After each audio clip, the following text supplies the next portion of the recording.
Each object we own has this history that happened in the process of its making. So its production and its distribution and how it's affected the land around it and so many lives.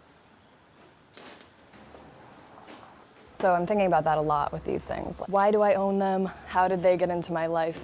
And what's my responsibility?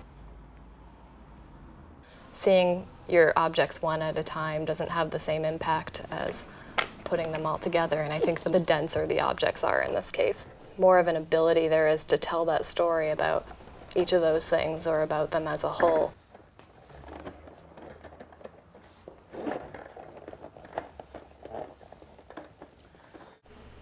The aluminum is most likely from Russia or China, and this also has to do with the year that it was made and where they're sourcing from, mostly at that time. So like coltan is a mineral that is used in circuit boards and was sourced in Congo during the late 90s.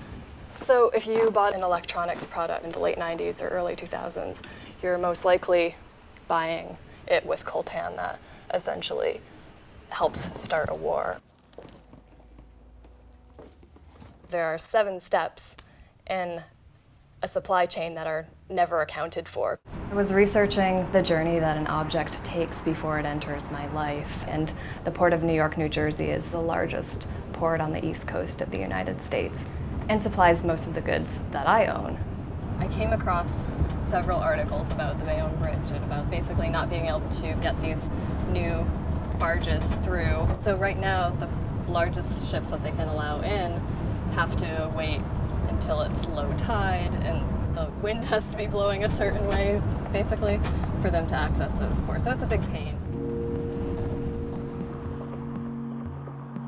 I wanted to walk across the Bayonne Bridge sort of as a celebration to the bridge, to say thank you for disallowing so many objects from coming into the city that we probably don't need.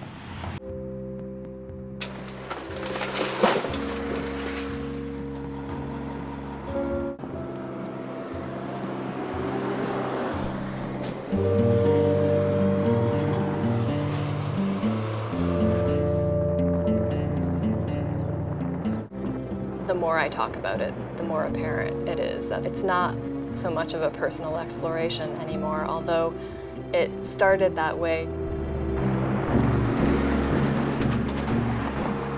My hope is that people will think about this in a way that's beyond acknowledgement and want to make changes.